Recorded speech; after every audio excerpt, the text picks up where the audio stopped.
What's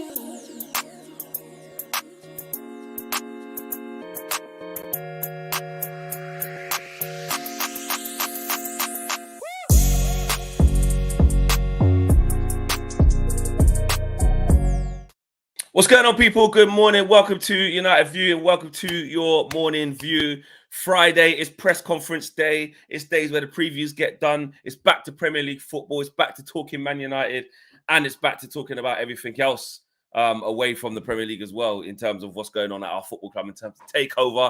Me and DJ are going to be taking you through it today. There's no Owen this morning. He's not here today, but he'll be back later on as well as we do the press conference, etc., etc., etc. Smash a like on the video, peeps. Subscribe to the channel if you are new. As Mark Egan says, they're two blood-sucking vampires. You lot can see it as well. You lot know what the show is going to be about. Good morning, UV family, says JD as well. Big up to you. And K-Fu says, right on time. Wow, maybe it's an Owen and KG thing then. Maybe me and DJ are in. Man. They're not punctual, Flex, man. They're not punctual. Throw them under the bus time right now. Yeah. DJ said it first, not even me, not even me. He said it first. But we're going to be talking about Manchester United's debt rising to £1 billion or thereabouts. We'll talk about that. That was kind of breaking yesterday. Qatar takeover, obviously with the new Premier League rules in place. We wanted to talk about how that could potentially affect Sheikh Jassim's bid to buy Manchester United, which we'll talk about. Mason Mount interest as well. Few little rumours flying around about Mason Mount. The Guardian did a piece sort of saying Manchester United are keeping close tabs on him as he seems surplus. Also, that Thomas Tuchel wants him in Barcelona, but what could that mean from a Man United point of view? And an injury boost. But we've got to start straight up and down, man. £1 billion debt. There was no dividends paid to the Glazers in this second quarter, DJ. So we know that, which is obviously a positive, but what are you saying? The debt rising to like £1 million quid, a billion, yeah, a billion. Yeah. You know what, Flex? I'm not gonna lie. I'm just tired of these people, man. Seriously, I'm just tired of them. Like 1 billion in debt. Like I'm hoping that's come off the figure that they've put the club up for. I hope that's come off of that because. As we know, anyone that's going to be successful in buying Manchester United is going to have to take on this debt and clear it. The Qataris, they're saying, we'll clear it, no problem. But it just goes to show you what a shit show it's been and being owned by, someone mentioned it, two blood-sucking vampires. Like, they're horrible. They're horrible owners. And, I think in the future, a lot of Premier League teams are going to learn from, this kind of takeover, this type of takeover and stay clear from it because £1 billion in debt, that's nearly unheard of, man, for any football team. That's crazy. 100%. And the actual quotes coming out yesterday was Manchester United owes 969.6 million, so basically £1 billion, through a combination of gross debt, bank borrowings, and outstanding transfer fees with associated payments, according to new figures. That was from Simon Stone yesterday. It's insane. Because really what it means as well is when we said the club was like sort of 500-600 million in debt, I think it means obviously it was a bit more than that as well, because this one is including like the outstanding transfer fee. So we haven't paid all of Anthony's 80 million. We probably paid a large chunk and then some up front. The same with maybe people like Jadon Sancho, 77 million. We've probably paid a large chunk of that and the rest to follow. And various other payments. I'm not going to profess to be, in the club's books and stuff, but you know what I'm saying? But I know that like even things probably like, I don't know, other players like Casemiro, another one. We probably didn't pay 70 million all up front, all there, but we've committed to paying 70 million over X amount of time because that's how football transfers work. So even before this was released, that it's gone up even more. Actually, the figure that we probably thought it was when it was like 500-600 million in debt, we're like, rah, it's probably even more than that. It's probably 600-700, and now they're taking it all into account. It's there, but and like people are saying that it's this debt has been there. Do you know what I'm saying? Lux Hill says that 900 plus figure hit us like a truck yesterday. Like, it just shows you like how badly run the football club has been, isn't it? Yeah, and imagine just not paying your bills. Like, just imagine just not being able to pay your bills. Like, that's kind of clearly what's going on here with Manchester United as well. And for me, it's just a big shame because now, like, obviously, look, someone said the debt's always been there. We've always known it's been there. But I think when it gets magnified to like now, where you really actually see the breakdown of what the debt's on and how it's being run, it just reiterates that feeling of like, oh my gosh, like we need to get these people out. And that's that's universal amongst Manchester United fans. You know, we get the rival fans that don't really understand our business. You know, they'll stand outside there and be like, oh, but they've spent money though, and da da da da da. But to be nearly $1 billion in debt, 969, I don't know what the point is, but 969 million, that's crazy to me. That's crazy, and you're right. Obviously, maybe what they forecasted before, what they projected out there before, wasn't necessarily accurate. And also, well, there's a report here saying that the debt in pounds increased to 535.7 million from 477.1 million in the prior year quarter, but it remained unchanged in US dollars, $650 million year on year due to the exchange rate. So the exchange rate has basically meant that it hasn't gone up with how much it's gone up in pounds. But what was also interesting when all the financials were released yesterday is obviously we know that the Glazers didn't get dividends again, which is absolutely, they're trying to sell the football club. They ain't going to be taking money out the same way they didn't take dividends out in the last quarter as well. For the first time since the pandemic, the club announces a net profit of 6.3 million. Now, this is interesting because we've got record United now. You can't for the rest of the season, and it's been like that for a hot minute. Record amounts of hospitality, and ticket sales in general. So what I wanted to say then is that that's bigging up Eric Ten Hag. Yeah, that is because it's not like the club is now well run and the way that the money is moved about is different and the Glazers have pulled their finger out. It's simply because we're doing better on the pitch. Yeah, simple as that. And that's the Ten Hag effect, isn't it? That's the Ten Hag effect. I think out of all the appointments we've seen, post Fergie, he probably is the most stellar one, and that's even above players. He's probably the most stellar appointment that this Manchester United regime has made, because now you're seeing, as you said there's profits being made. People want to see Manchester United again. Manchester United is slowly now again becoming the in thing. People are buying into the type of even his personality, just his personality of who he is, how he conducts himself, how he runs the team, and how he addresses people, how he addresses the media. Like, I've seen clips of him. You've been there, you've seen him, how he addresses the media. Like, he's a very special personality that can only get better, and that's why now we're seeing profits. The club making those profits, but long may it continue, and hopefully there is bigger profit to be made. But we're only going to make that once the Glazers leave. Yeah, exactly. And to see, like, I don't know, man, to see like the turnaround within a year, because you think about like last season, you wanted to get a season ticket, or you wanted to not season ticket, sorry, you wanted to get like just tickets on the membership to go to games. You could, obviously, because we were crap, and even in previous years, even under Ollie, you could still get on the website and you could get tickets last minute or whatever it was. To see that, when they shut the membership and said you can't join, like you can't join. And then I read another thing saying there's over 145,000 people on a season ticket waiting list. 145,000 people. That's crazy. That's insane. Is crazy. That's like double Old Trafford. That means they're saying that they can sell out. If there was a stadium big enough, they could sell out 2 Old Traffords. Yeah, you know what I'm saying? And again, Ten Hag effect. And now imagine, let's just say, perfect world, we get the owners we want to come in, and we get better players, and we start winning more things. That's just only going to get bigger. That list is only going to grow.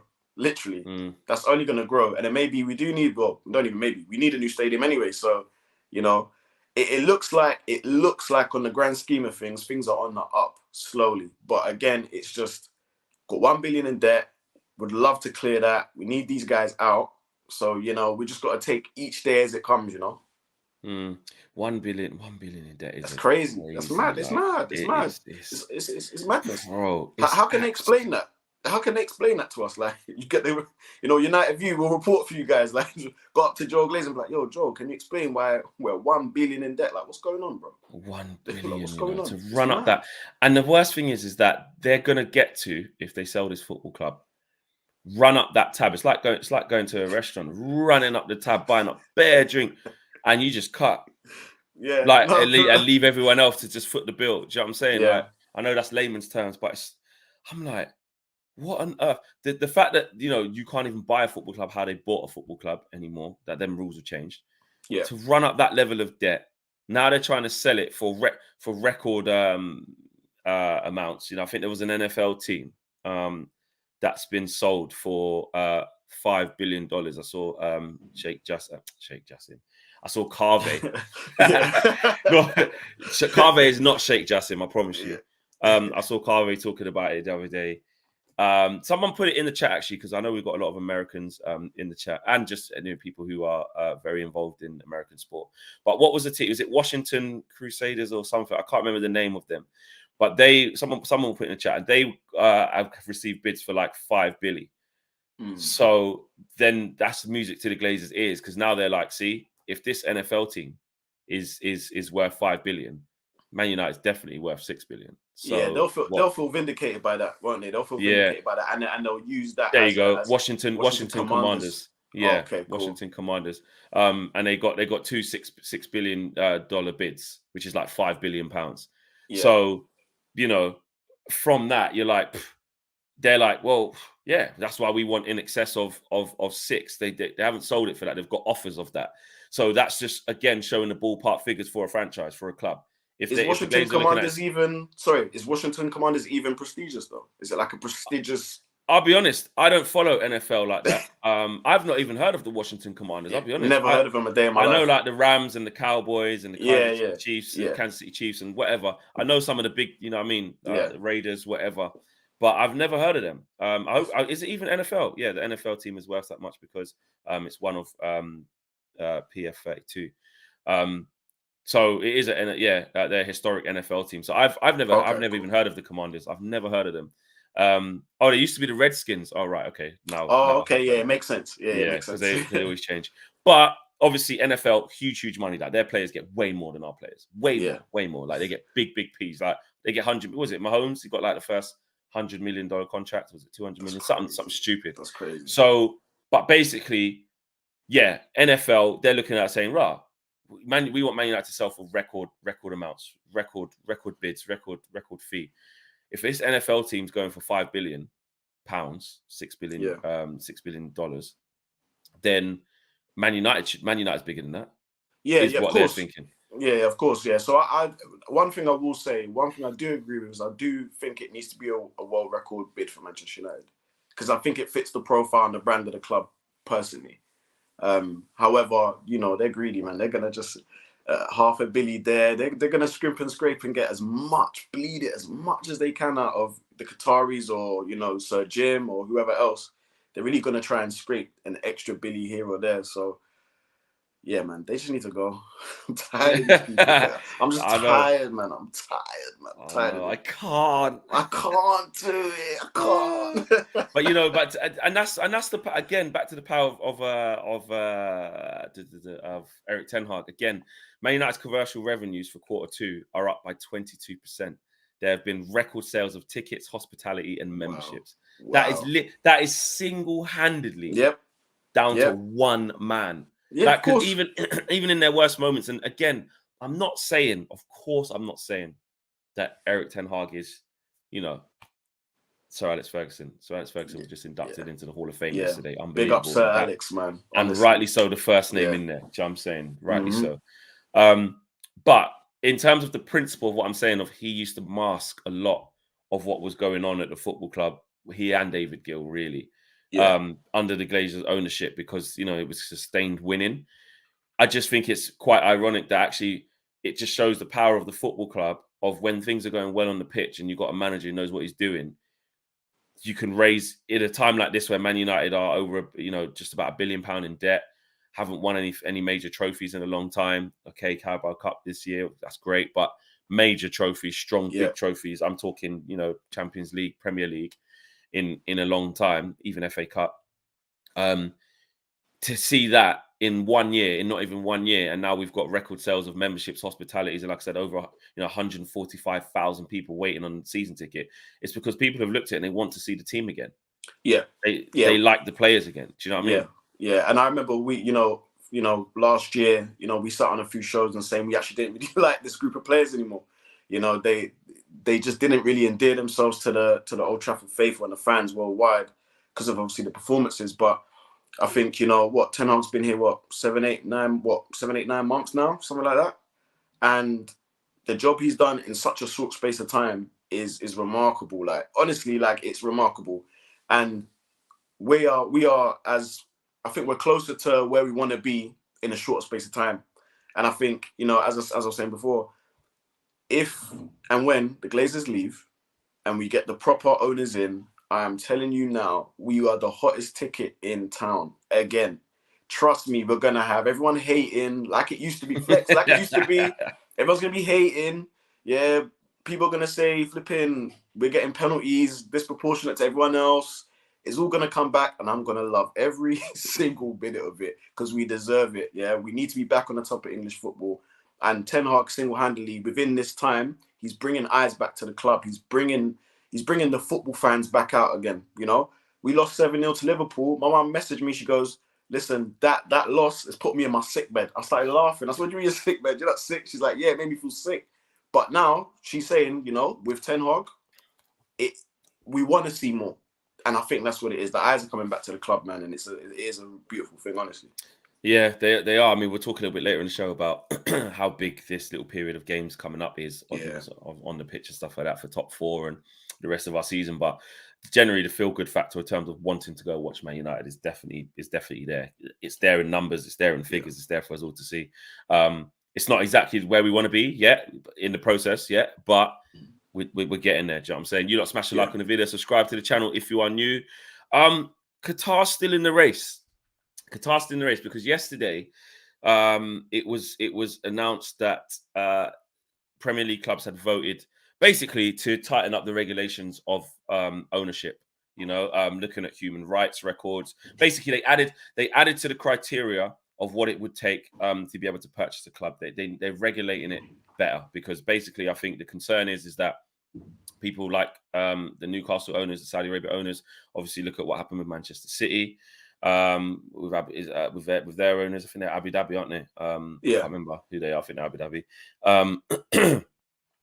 Coming over and buying football clubs, and obviously with what is potentially in the running, Qatar, for Manchester United. So they basically all agreed that there are now a new set of rules that people have to adhere to. And everyone sort of was thinking, well, how does that affect Man United? Has this only come across because Man United are now looking at potentially having Qatari owners? What does that mean? Newcastle already have Saudi Arabia owners. There's issues there. They managed to circumnavigate that.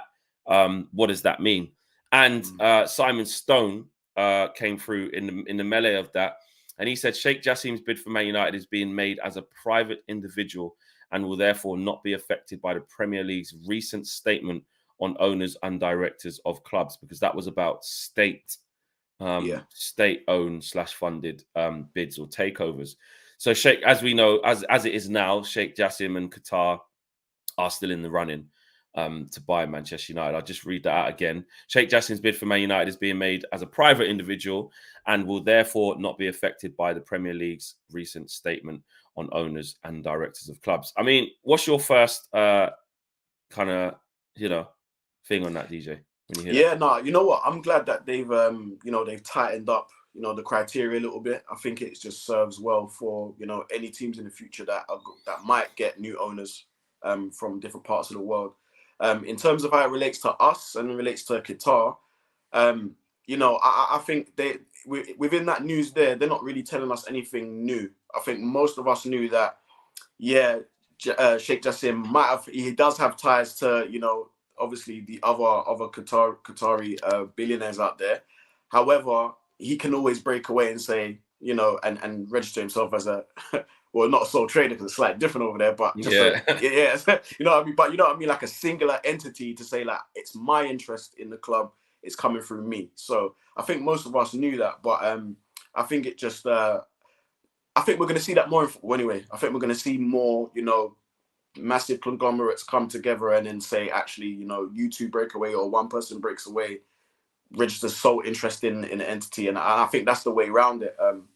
I'm not really worried about Qatari in the race. I think, you know, I heard stuff. He was sending his best delegates down to Manchester and stuff to meet the Glazers and get stuff done. So, you know, as long as he's still in the race, I'm happy. I think most of us are. As long as he's in the race, I've got a smile on my face. So, yeah, if I heard something like it was going to affect him, I'll be on the show right now, probably crying, upset, depressed. Yeah, like, would have let the window open, let the rain come through. Yeah, it would have been mad.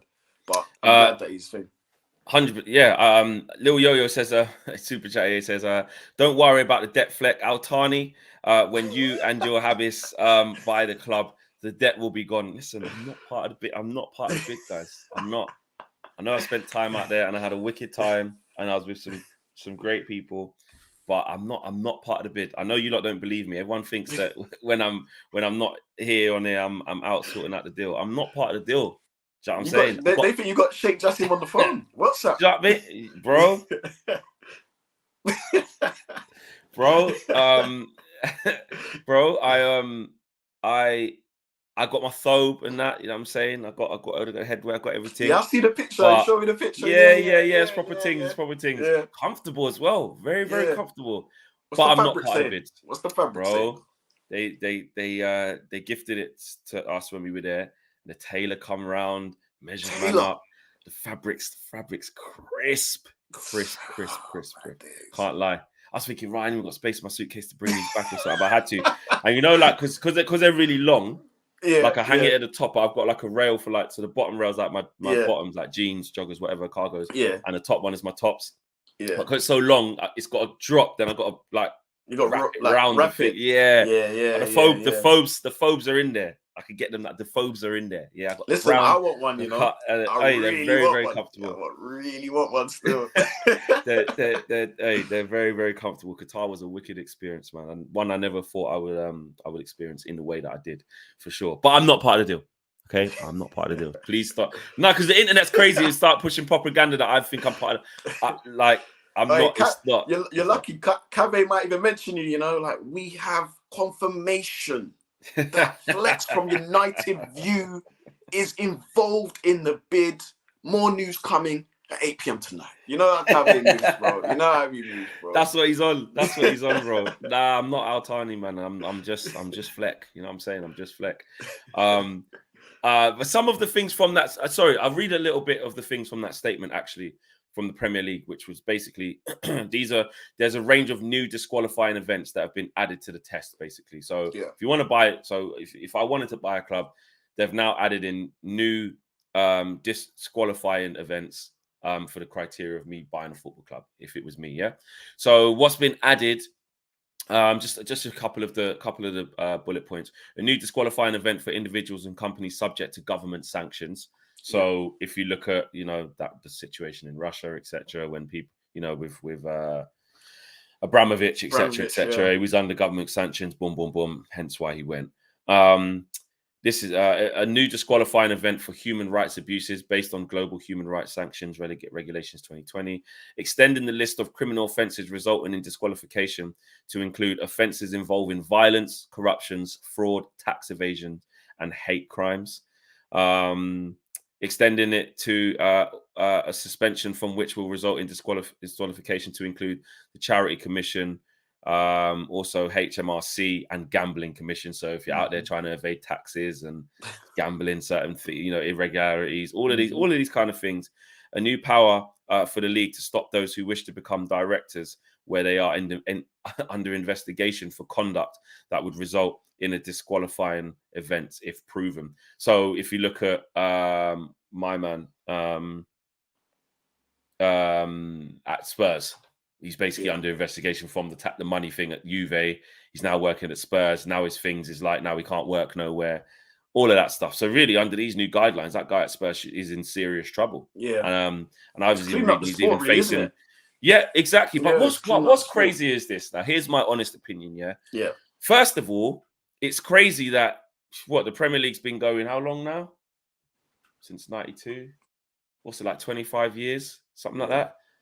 And only now are we getting something that, if you've got something with human rights, or you've got hate crimes, or you've got I don't know, where's the other one that I saw? violence, corruption, fraud, tax evasion. Now you can't buy a football club. Oh, 30 years. 30 years. Wow, I'm old. 30 years, bro. It's been going 30 years. There you go. 30 years. But yeah, 30 years. So only now they're saying, if you've done that, can't buy a club. So before, they're basically saying, just didn't use to check. Yeah. But you know what? It's because things are highlighted. Things are highlighted. And, you know, I think when things become highlighted, the Premier League has to be seen to responding. And so do I think that they've just plucked this out of thin air because, you know, there's mention of Qatar coming in? Potentially. I do think it might have prompted them a little bit. But I'm happy about it. I'm happy about it because it just stops any misdemeanors popping up in the future. And people, when they buy clubs, they just got to come correct in it. Well, they have to come to the noise because, like I said, the Premier League, it shouldn't have taken them this long to invoke, you know, laws and stuff like that. When, you know, from when Abramovich came into Chelsea in what, 2003, I want to say, 2004-ish. 2003, you know, yeah, because, you know, no one said anything. Then when, you know, the Sheikh took over Man City, people said stuff, but I mean, the Premier League I'm talking about, it's fine. Right up until the latest one with Saudi Arabia with Newcastle United, look now, you know, they managed to circumnavigate that. And that's another thing that's interesting about this. So all them things on paper, again, you'd look at it at surface value and face value and say, damn right, okay, if you've got a history of this and that, we don't want you owning football clubs. You can't come here and try and use the football club to, as they call it, sports washing and etc. etc. Yeah. However, on the flip side of that, I'm like, do I have confidence that the Premier League would adhere to that and not circumnavigate? Money talks. Money talks. Saudi Arabia, when that takeover happened with Newcastle, basically, there was obviously loads of campaigns saying no, and Saudi Arabia shouldn't own it and stuff like that. And essentially, they signed a piece of paper to say that they aren't a state-owned thing, and it's not, you know. But really, we all know where it's kind of come from. And look, I'm not going to be naive. I don't know the ins and outs like that with the Qatari situation. Maybe there is going to be links and stuff like that. That again, a similar situation with the Saudis, where they manage to circumnavigate things, is what my point is. Yeah, you know. And the first bit of it being is that what Simon Stone is saying. So Sheikh Jassim's bid. I always keep saying Sir Jassim. Sir, Too many Sirs, Sheikh this, that, and other. Sheikh Jassim's bid is okay because he is basically an individual. Because he set himself up like that. But, you know, if you did a bit more digging, you could find that might not be the whole entire case, you know, or may not have been the entire case for its entirety. And that's what I think is interesting. The fact that they've set out these rules, but I know in football, and especially with the Premier League, of course, money talks. Yeah, no, of course. And that's the thing. So here's a question. So let's say they did some digging and they realized, oh, actually, Jassim, as we know, he's part of the royal family. But he was part of another sort of consortium that's to do with, let's say, just for example, PSG. I don't know. Let's say he was, but then he broke away from that. Is he now ineligible to try to buy Manchester United because of that? If he's had a previous history of being part of another consortium. Loopholes, in it. I don't know. That's my honest answer. I don't know exactly. Do you know what I'm saying? Yeah, and that's you raise the perfect valid question of exactly what we're talking about. Yeah. Because what happens if you dig and find that? Yeah, but see, this is me as just a regular fan. I'm just thinking there shouldn't really be an issue as long as that person is set up as an individual and there is, from that point of him setting up as an individual, no correspondence or links, apart from probably bloodline relationships. That's it. As long as it's no business ties, then it shouldn't be a problem. That's just me as a layman's United fan. Yeah, people were saying things about tax evasion to, you know, to Jim Ratcliffe and stuff like that. Look, I don't know any of that, but what I would say is this. What I would say is this: is all of the very, very wealthy in life, because there's rich and there's wealthy in it. Do you know what I'm saying? Like, I feel like this is wealth. Yeah. And it's like really big wealthy people, or just millionaires in general, rich people.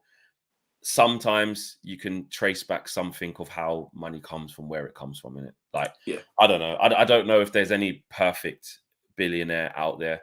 I don't believe there is, but I don't know.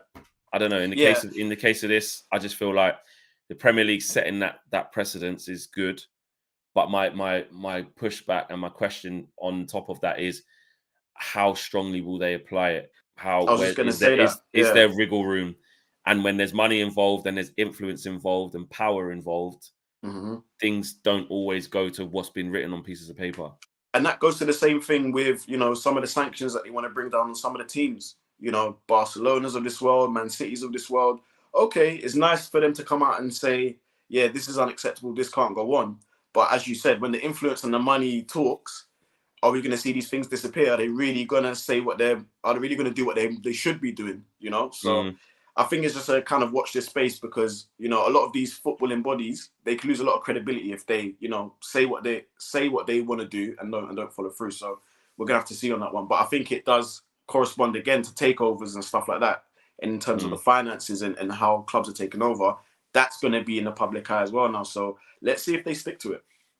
You just don't see the faith. Big up to Theo Hines, latest member of the UV Members Club. Big up to you, Theo. Thank you, bro, for joining in. Just to finish off on this, yeah, just like, you know, little things like just in football, like, do you trust football with its sanctions of big people? Look how much corruption's been in football and money laundering and things like, I don't know, when there's been incidents of racism and things like that, like clubs can get fined more for, like, you know, breaches of like failing to control players or whatever it is, than someone, and betting things and that can, then someone can get for like racism convicted. Like, I don't know. I don't get it. I think they just pick and choose, don't they? Yeah, I think they exactly. pick and choose. They pick and choose what? Yeah, they pick and choose, and I think that's the problem. If we saw a level of consistency across the board in terms of everything to do with football, then it would give us fans a bit more faith. But, you know, like when I just spoke about Barcelona there, like paying off refs and that's a mad crazy. Like legitimately, yes, exactly. That's legitimate. There's people, you know, going down under tackles and pretending to dive, and that's one thing. But we're talking about high level corruption, bro. Like, I didn't even think this stuff was. I thought this stuff would just be in the movies. Paying off refs. It's real in every. That's crazy. Yeah, in every walk of life, in every field, it's real, man. Whether it's, you know what I mean, the people that are supposed to keep us safe, whether it's like the government or the police or whatever, right through to, you know, definitely in sports, because it's a £1 billion industry, right through to flipping entertainment, you know what I mean, acting, everything is corruption in everything, and that's the thing. If Barcelona don't get something, I know I'm going off a tangent, but if Barcelona don't get, you know, disciplined harshly for that, then they'll bust case. The Man City things lurking in the background. They'll bust case. The bust case, like, innit? They will. Yeah, 100%. Super chat from Aminor says that the Premier League rules have come in 23 years too late. Yeah, exactly. That's what I mean. Very true. Very true. You're looking at it and you're like, come on, man. Like, I don't get it. It is very late. It is weird. But that is what it is. Smash a like on the video. Let's see if we can get up to 1,000 people watching. We're at 860 odd. Let's do that and smash a like on the video as well. We haven't even got 200 likes, peeps. Come on, let's go. We can push. We can push. There's over 800 of you watching. I'm sure more than 200 of you are enjoying the conversation and enjoying the show as well. So make sure you guys do that. And of course, remember to subscribe to the channel. I wanted to take the conversation a little bit left. Yeah, a little bit left. A couple of reports yesterday, and in the Guardian mainly. Was just talking about Mason Mount, and this is we won't spend long on this.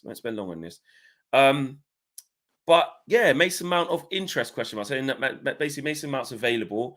Obviously, Chelsea got surprise, have to deal with a lot of financial fair play issues about to, you know, hit them because they've got such a big squad. They're gonna have to trim that squad in the summer. Mason Mount's been out of favour recently, as have other players at Chelsea, which you can expect because they've got so many.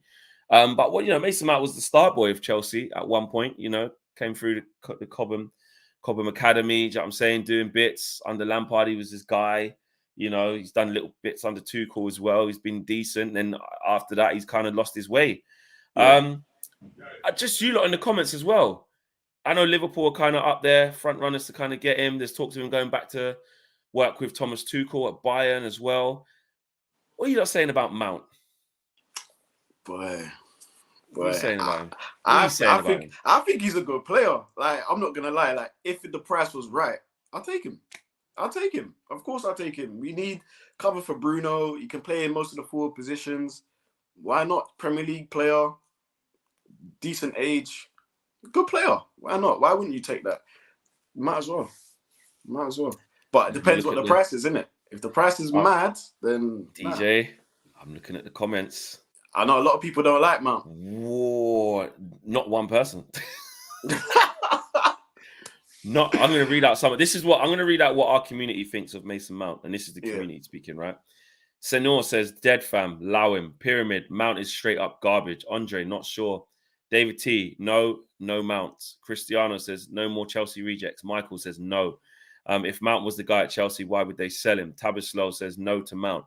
Liverpool need up their English quota, says Makish. Simon says, nah. Lil Yo-Yo says, mayonnaise Mount. Nah. Mount is trash, says Muzi. Sachiv says, no Mount, please. Cristiano says, rather Havertz. Greedy, Havertz. Just Kevin says, as a backup for Bruno, yeah. And Luxhill says, I'm scared by England internationals now. And Knight says, take him. Guys demanding 300k at Chelsea for F's sake. Samuel says, no. Mount is worse than Bruno, says Theo.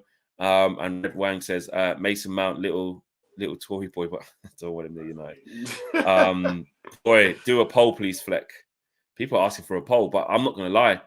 I don't think I need to. There's literally, this is like 90% no. Basically, everyone disagrees with you. So I'm very in the minority right now. Extremely. Very in the minority. That's an understatement. I think he's a good player though. Listen, right. Someone said as a backup to Bruno, I'll take him. Why wouldn't you? Who do we have as a backup to Bruno right now? There's nobody. Not really. There's a few people coming through now. There's a few. Yeah, man. Theo's taking a piss. Nah.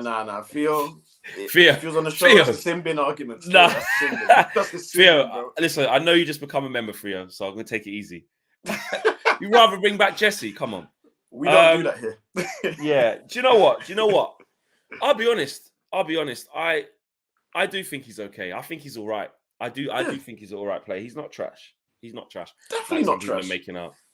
Do I want him though? No, I don't. Squad depth, no? Yeah. That's a squad depth. You could say, is he better than McTominay?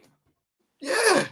Is Mason Mount? You lot in the chat, just put a yes or no. And I'm not saying yes, so that means we should buy him. I just want to see what people think. Is Mason Mount better than Scott McTominay? Yes. Let me just see what everyone says. You're saying yes. I'm saying 100%. Yeah, 100%. I'm saying he is. He's lost his way. He's lost his way now. But he is still a good player. Oh no, look at this one. Kristen says my fiance fancies him, so no. Wow. Whoa. Manish says no, they're the same player. They're not the same player. Man. Nah, come on, they ain't the same player. What's going on in the community, man? Yeah, guys, come on. Don't act like you don't know football. Don't do this. JD says yes, he's way better. Hell yes. Definitely. Most people are saying yes. Okay, cool. Right. So I said, if the price was right, if it wasn't too mad, then he can come in as we need squad depth anyway. Players need a rest. And let's just say, for example, next season, we're going to be fighting on all fronts as we're doing currently, right? We're going to need players to come in. He's Premier League proven. I think under Ten Hag could definitely get something out of Mason Mount, in my opinion. Would you rather have him or Donny van der Beek? I'd rather Mason Mount. I'd rather Mason Mount as well. I think that's how you got that. You got to look at it two ways: comparing it to what we've got and saying, as an option, would you rather have this? Yeah. But also comparing it to where we want to be, and the level that we want to be. And look, if I'm being honest, when he's played well and he's been in good moments, he looks really good. He's good on the ball. I like him on the ball. I think he's got good technical ability, and he gets about the pitch as well. He can put in a shift and he can play across the front. He can play in the 10. He can play on the left. He can play on the right. You know what I mean? He can play probably a little bit deeper in midfield as well, but maybe not so much because I want specialists in that area. Yeah. Would I take him in the squad? Yes, but it would have to be at the right price. Right. That's what I'm saying. If it was some stupid, you know what I mean, some stupid amount of money and stupid amount of wages, not a chance. But if he's coming to, I don't even know his contract situation. If he's coming to the end of his contract or whatever, and it's a light 30, light 40. It'd be 30. Yeah, exactly. But then this is a different thing. Maddison or Mount. 100% Maddison. Madison, for me. 100% Maddison. Yeah. But obviously we're not talking about that as an option. Again, Kristen says McAllister's better, but he's basically saying that because his missus fancies Mason Mount though. Like the credibility now, Kristen, of any player you suggest, instead of Mason Mount, the credibility is not there because I know the reason why you don't want Mason Mount, bro. Actually, you lot put in the chat what would be, and I know everyone said they don't want him. Because someone said 40 mil, no higher. Put a number on Mason Mount's head of what you would say. You know what? I'll take him for that. But be realistic. Don't just say I'd only take him if it was free. I mean, be honest. If he was available in the summer, and you would have him, what's the price? Let's start seeing some prices. CJK Digital's saying 50 M's. 30 is Andre saying 25. 25 says Luxhill has got 1 year left. Does he actually have 1 year left as well? If he's got 1 year left. That's a light 30 still. Light 30, I think. You know, because obviously English player and that as well. Light 30, 30, maximum 35, no higher than that. Maximum 35 million. Yeah, he's a free agent in 2024. So yeah, he's got 1 year. Yeah, he has got 1 year left. A player going into his last year like him available. 35 M's. Light 25, 30. 30, yeah. Light. Yeah, I think. And you can't go wrong. 30 is too much. 1 year left, less than £35. Yeah. I will, if he was available for 25 million. If he was available for 25 million, you lot would have him. Come on, guys. You'd have him in the squad. I'm not saying he has to come in and start, but in the squad. It's like saying, would you let Donny van der Beek go and take Mason Mount? Would you let Scott McTominay go and take Mason Mount? That's the question, because that's what you could even say Fred, even though Fred does a different job, you could even argue that I wouldn't do that because I like Fred. Yeah, I think we need someone like him. But would you rather do that? Or like David says though, would you rather, give Zidane Iqbal, Kobe Mainoo, or Hannibal get the squad space? It's true. It is true. Would you let McTominay go in and say, Iqbal, you can play, or Mainoo, you can play, or what I'm saying, Hannibal, you can come back, you can play. So it is interesting. You don't always have to buy it. That is very true. That last comment there. That is very true. But I don't know. I just thought that was really interesting. Yeah, but you see, with Mount anyway. Just quickly with Mount, he wouldn't be considered your starter anyway. So it's just another player that can come in and fill the gaps where Bruno needs a rest. Look, we spoke about Bruno the other day. Like he's played like the most games like out of everybody in football nearly. So it goes to show that there needs to be cover. Van der Beek is not cutting it. He's going to go. So Mount at 30 million. Why not? Let's say what is it? What would his wages be? 180k, 200. 200 around about that ballpark, it's a lot of money, but it's a lot of money, But the new 100k a week is like that's the new 30k a week these days. Like, do you know what I mean? Like, man used to be on like 30, 40k a week.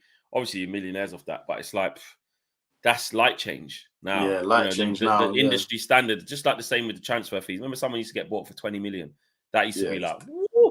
What did Rio come to United for? Remember back in the day, was it 30 million? That was like 30. A big money transfer as well. Yeah, and that's the most for a defender at the time. And then it raised up to over 100. What was it? 100 odd for Van Dijk as the highest defender, and Maguire touched close to that as well. Do you know what I mean? Imagine Rio cost 30 million back in the day, and Maguire cost 80. That's crazy. Just think of the disparity of showing you the football inflation, bro. That's crazy. Football inflation. Like how much would Rio be now then? Oh my god! Over 100 M's. Easily. If Rio in his prime, Rio Ferdinand would be £150 million defender now, more, maybe even more. Crazy, because he was the best at that time. You know what I'm saying? Yeah. Think about players like when Ronaldo went to Real Madrid. What was that? 80 million. 80. we just bought Anthony for 80 million. Yeah, like. Do you know what I mean? Yeah, Ronaldo's a Ballon d'Or winner by then. Do you know what I'm saying? Won the Champions League, multiple Prems, FA Cups. Carling Cup. It's crazy the inflation. He's like 200 M's. That's like 200 M's clear. Really, exactly. If you really wanted to put a number on it. Yeah. Exactly. A little tweet from Fabrizio Romano in the last 10 minutes. He says Eric Ten Hag will decide on a situation of Victor Lindelof and Scott McTominay in the summer. which we knew already. Lindelof had Inter Milan and Atletico interest in January. McTominay was and remains on Newcastle's list. Man United will decide in the next months. And I was saying this to Owen, and he said he thinks Victor Lindelof will stay, and I was like, I think he'll leave. It just goes to show you, innit, that we have to trim this squad down in the summer. Yeah. What do you think about Lindelof and McTominay? Yeah, I think so. With Lindelof, I think he's a okay player, and you can definitely see archetype-wise, profile-wise, he's like the understudy to Varane on the right-sided centre-back. But when saying that, I think we're linked with enough right-centered centre-backs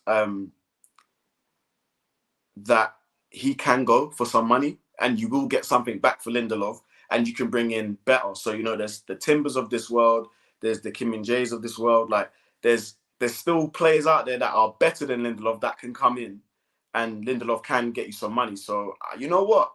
I wouldn't be opposed to him going or staying, to be fair.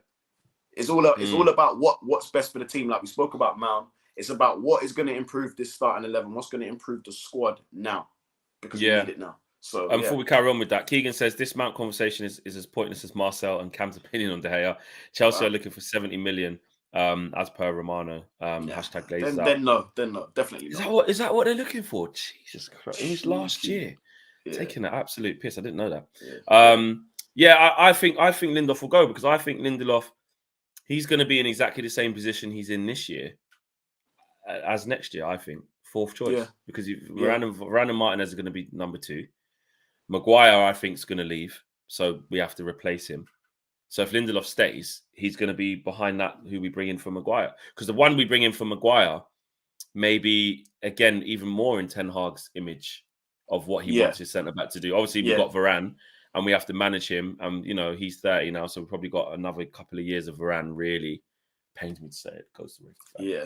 You know what I mean? But, and he was saying, I saw Varane saying he would retire either at, is it Lens, where he came through, at Man United, or there was somewhere else as well. There's 3 clubs. But yeah, you got Shaw. Shaw's technically third choice, but that's left centre back. So I just think as it stands now, Luke Shaw is a left back for us. Yeah, obviously he's filled in, but he's a left back. So Lindelof's going to be Martinez though. I was going to say about Martinez. Do you think maybe the left side is maybe we need another understudy for the left side of centre back? But you mentioned exactly. Shaw. Yeah. So I think Shaw can get do away it with that. Yeah. He might be. Yeah. Exactly. So as for Lindelof, you're thinking, well, Lindelof is like going to still be fourth choice. He's going to play behind. He plays behind Maguire even now. So whoever we swap Maguire for will be good. Let's say it's Timber. Let's say it's Tomori. Let's say it's, I don't know, someone else. Yeah. A young up and coming centre back is going to be. He's going to be behind them, and he's still going to be fourth choice. So I think he'll probably want to go. And you're looking at sellable assets. Exactly. When we discussed this, didn't we? At the top of a sellable list, it would be people like Dean Henderson. It would be people like Lindelof. It would be people like Scott McTominay. Obviously, Harry Maguire. Those are the players that can get you that. Tabistow says Lindelof is better than Harry, but Harry won't leave 100%. You don't think? Put in a chat if you think Harry Maguire will leave. Just put yes or no. I think it's a case of both of them to go. I think it's a case of both of them going, definitely. Because as I said, I think we're linked to enough, good up and coming youngish defenders now that I think Ten Hag would see we can actually get money for them and bring in some new people.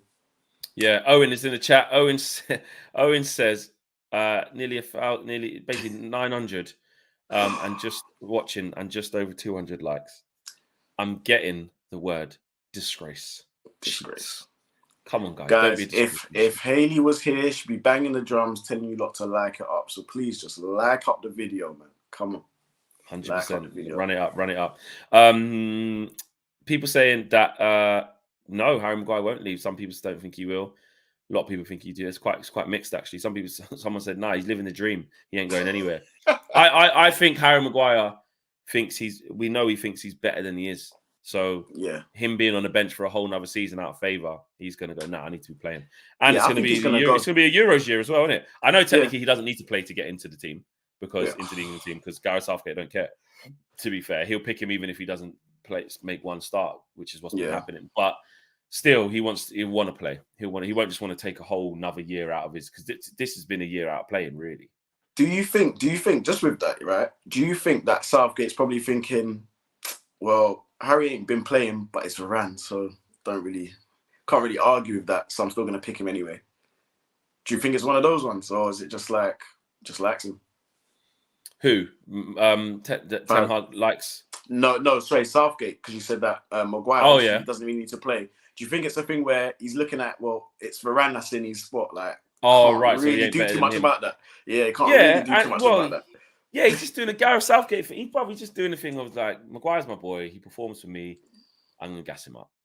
Yeah. Do you know what I mean? I'm not letting in the youths like Tamori and all that, and Mark Gay and all that. Yeah, like Maguire's fine. Yeah, he's the best that we've got. Is what he thinks. Next to John Stones. That's what I mean. I just think that's what he thinks.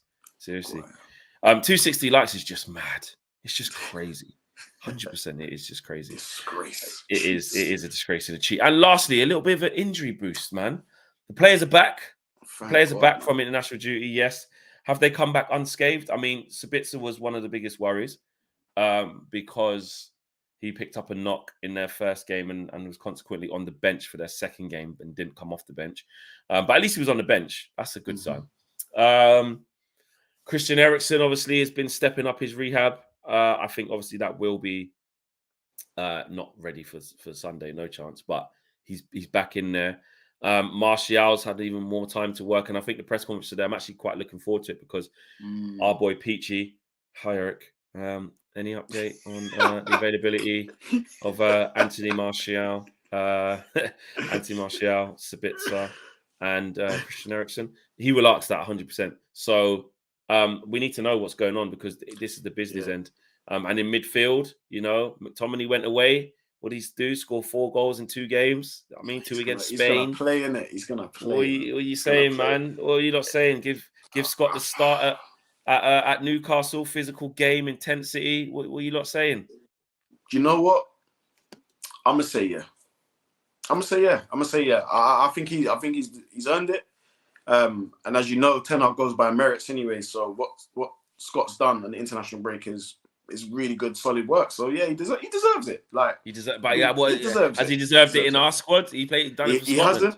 He hasn't. But in terms of the form that he's in, the confidence, why not? You put him in, and as you said, Sabitzer's got a knock. Obviously, no Casemiro. It's gonna have to be McFred, isn't it? It's gonna be McFred. It's gonna be McFred, unless he does a madness and brings in Maino. Unless he does a no. That's impossible. He would never do that. So yeah, it's looking like it's McFred. No, I'm saying what? What if we just start Sabitzer? Even with the knock. Maybe they didn't play him in the second game because just as a precaution. Maybe. I don't know. But I would start Sabitzer. If it was me, it'd be Sabitzer and Fred. If it's up to me. DJ, the manager of Manchester United, it's got a nice ring to it. But if it's me, Sabitzer's going in there. Because I've liked what I've seen with Sabitzer. I've liked what I've seen, just a little bit. Yeah, and he did train yesterday. He was back in training. Okay, cool. I know people saying that he's injured. He was back in training. I don't know. I think Eric Ten Hag will go with Eric. I think he'll go with McTominay. Yeah, I think he'll go with McTominay. I think because of the physicality and intensity of this game, I think he might go with the legs of McTominay. Who's with him? Who's next to him though? I think he'll go with McTominay and Fred. Yeah, I would like it to be one or the other. I don't want both. Yeah, I think it's a bit because he's being good on the ball and stuff like that. I think that can help. But obviously Newcastle are a big team as well. But I think McTominay is. I know McTominay and Fred aren't necessarily sixes like that, but I think McTominay is more of a 6. If you had to give someone to be the base, give it more to McTominay than say Fred. Yeah. I mean, Fred's been playing a little bit more advanced as well, and that's the thing. We don't have an out-and-out defensive midfielder now, like someone who can hold the fort like Casemiro was. What we were doing with Casemiro in there is leaving him as that lone 6 and then saying, right, you 2 attacking midfielders, off you go in the 2 8s. But I'm like, nah, man. We tried to do that under Oli. It needs to be one or the other. Oli as well. I think starting McTominay and Fred is a recipe for a little bit of disaster. I know they both got legs, and in the right game it can work because this game's going to be quite intense. We still need a bit of quality on the ball, and I think that's why I think one or the other. But then again, like I said, Newcastle are a big team. Botman's tall, Dan Burns tall. Isak's tall. Joe Linton's tall. I have an idea. You know, go on. Bruno on the right. McTominay, Fred Sabitzer. No, I was going to say, if Sabitza's fit, you probably will do... Because you need Fred's legs in there, you know. Fred is That's quite what I'm saying. important. Yeah, Fred's vital for this game. He's important. Fred's vital for this game. I would start Fred. Unless you put, say... Unless you have Bruno in them deeper. Someone that can get on the ball and pick passes. Because them lot can't pass. They can't pass through the lines, bro. Hey, Flex, they can't pass through the lines. What's going to happen is we're going to keep, losing the ball in midfield. Legit. We're not going to get a control or foothold in the game. Bruno and Fred Sabitzer. Put in the comments, guys, your three midfielders, what your midfield will be tomorrow. Oh, sorry, Sunday. Owen said, DJ once said that McTominay reminded him of Gerrard. I remember that exact show and moment. And this is true. You did say that. Owen really doing that? That's what's going on. That's what I mean. Owen just wants to bring receipts for no reason. For no reason. I'm catching bullets this morning for no reason, Flex. No reason. Oh, my days. I remember the show that was too. Wild. I remember. I think I think it was the Leeds one. Was it when he scored a couple against Leeds in the COVID season, or was it? Oh man. Owen will find that clip as well. And do you know what? I think it was one of my first shows as well. It was one of my first shows on the channel. But it got taken. It got taken out of context though. DJ, I don't know what kind of context them two names go together in any. The only context you can use those two names for is they both play centre midfield. That's it. Or they're both white. You know what? Yeah. You know what? That's it. They're both sponsored by Adidas. That's the only. Manchester Sports back. See, it was that first ever full view after we beat Leeds 5-1 at home. Look, Owen knows exactly when it was as well. Wow. Oh, no. So I got a red card way back when. Man's bringing it up. That's crazy. That's crazy. That's bad. David T says, I like Scott, but he's not a 6. He's a box player. Scott doesn't do too badly sometimes when he gets the license to take the ball and you know what I mean, and move with it. He's not that bad. But he's just not the level, is he? But he can. Yeah. But what Scott does have an ability to do, which I will give him credit for, is that there are certain games where he can just pull off a good performance. So we know that in any form of consistency, it isn't really there. But if you ask him to do a specific job, sometimes in a specific game, it can work. Sometimes. And I've seen that from him. I've seen that sometimes he'll tailor his game to whatever the manager's asking him to do. And sometimes really good. I think Jose mentioned that he's really good at following the instructions. If you need him to do a specific job, specifically to his strengths, he'll do it. So Theo says, all right, so if man don't want Jesse, then bring back Angel Gomez then. That's not as wild, but Mason Mount is not the guy. He won't be a bench man. I get basically what Theo's saying is you know what? Regardless, we ain't getting him. He wouldn't come and sit on the bench. It's basically I see Mount at Tottenham. I see him there. Chelsea, Tottenham. Yeah, I think you could go buy him back with Thomas Tuchel. You reckon? Maybe, yeah. I could see that. Tottenham, yeah, you never know. If they get a new manager and go in a different direction, then yeah, but West Hamish, something West Hamish. I know, yeah, it's a weird one for him, man. It's in the top 6, who else could he play for? It's weird. And Michael says, pick up Michael, being a UV member for 2 months, says get a physical left-footed centre back and keep Lindelof as second choice centre back pairing. Release Maguire and pay half his wages. David T says Jones is still in the corner, staying still, trying to be invisible. Man will survive a nuclear war. Wants that new deal. He's a pundit now, isn't it? Yeah. Well, I didn't even see that when he was on Sky Sports that day. I didn't see where was the footage. I never ever saw it. I'm waiting for the tell-all book. Yeah. Oh yeah, his biography is gonna be crazy. It's gonna be crazy, isn't it? Exactly. David T says I like Scott, but he's not a 6. He's a box player, which I read that one out already as well.